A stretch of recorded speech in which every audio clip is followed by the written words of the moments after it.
Sobre a vida feliz, de Sêneca. Capítulo 21.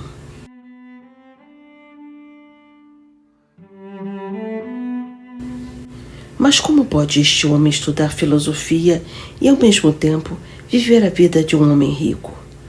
Porque ele diz que a riqueza deve ser desprezada e ainda assim a possui? Que a vida deve ser desprezada e ainda assim ele a vive? Que a saúde deve ser desprezada e, no entanto, ele a preserva com o máximo cuidado e deseja que seja a melhor possível? Ele considera o banimento como um nome vazio e diz: que mal há em trocar um país por outro? E, no entanto, se permitido, ele não envelhece em sua terra natal. Ele declara que não há diferença entre um tempo mais longo e um tempo mais curto, e, no entanto, se não for impedido, ele prolonga sua vida e floresce em uma velhice vigorosa. Sua resposta é que essas coisas devem ser desprezadas, não para que ele não as possua, mas para que não as possua com medo e tremor. Ele não as afasta de si, mas quando elas o deixam, as segue despreocupadamente. Onde de fato o destino pode investir riquezas com mais segurança do que em um lugar de onde elas sempre podem ser recuperadas sem qualquer disputa com seu depositário?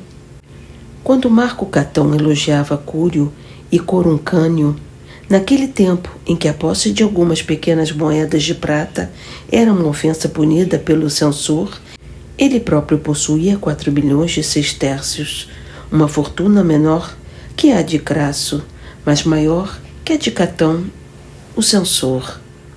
Se compararmos as quantias, ele havia superado seu bisavô mais do que ele próprio foi superado por Crasso.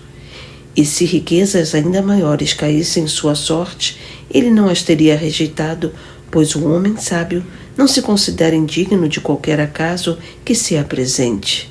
Ele não ama as riquezas, mas prefere tê-las. Ele não as guarda em sua mente, mas apenas em sua casa.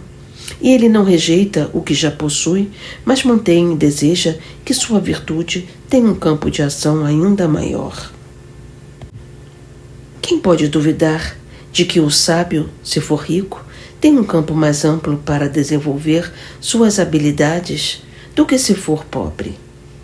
No último caso, a única virtude que ele pode demonstrar é não ser corrompido ou esmagado pela pobreza. Mas se ele tiver riquezas, terá um amplo espaço para mostrar temperança, generosidade, diligência, organização metódica e grandeza. O sábio não despreza a si mesmo, por mais humilde que seja, mas deseja alcançar essa grandeza. Mesmo sendo fraco e tendo deficiências físicas, ele pode ter boa saúde. Ainda assim, prefere ter força corporal, embora sabendo o tempo todo que possui algo ainda mais poderoso. Ele pode suportar a doença e esperar por saúde, pois algumas coisas, mesmo que sejam insignificantes em comparação com o bem maior, ainda acrescentam um pouco da alegria constante que vem da virtude. As riquezas encorajam e iluminam tal pessoa, assim como um marinheiro se deleita com um vento favorável, impulsionando em sua jornada. Ou como as pessoas se alegram com um dia bonito ou um local ensolarado em tempos frios. Qual sábio, quero dizer, da nossa escola, cujo único bem é a virtude, pode negar que mesmo essas coisas que consideramos nem boas nem más têm um certo valor em si mesmas e que algumas delas são preferíveis a outras? A algumas mostramos certo respeito e a outras muito mais. Portanto, não se engane, as riquezas pertencem à categoria do que se é desejável. Por que então, você pergunta, você ri de mim se me coloca na mesma posição que você? Você quer saber quão diferente é a posição em que nos encontramos? Se eu perder minhas riquezas, elas não levarão nada além delas mesmas. Você ficará confuso e parecerá perdido se elas passarem por você. Comigo, as riquezas ocupam um lugar específico, mas com você elas ocupam o lugar mais alto de todos.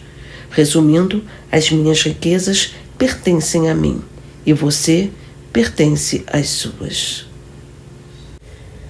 Pare então de proibir os filósofos de possuir dinheiro. Ninguém condenou a sabedoria à pobreza. O filósofo pode ter riquezas abundantes desde que não sejam roubadas ou manchadas com o sangue de outros. Suas riquezas devem ser adquiridas sem prejudicar a ninguém e sem recorrer a meios vis. Devem ser recebidas e gastas com honra, de modo que apenas a inveja possa criticar. Independentemente do valor que possua, ainda será uma posse honrosa, se não houver nada que se possa dizer ser de outro. Com certeza, o sábio que não rejeita os favores da sorte não se vangloria e também não se envergonha de um patrimônio adquirido por meios honestos. Ainda assim, ele terá algo de que se orgulhar se abrir sua casa para que todos os seus compatriotas entrem e digam: se alguém encontrar algo que lhe pertença aqui, que o leve. Que homem notável e quão verdadeiramente rico ele será se depois desse discurso possuir tanto quanto antes.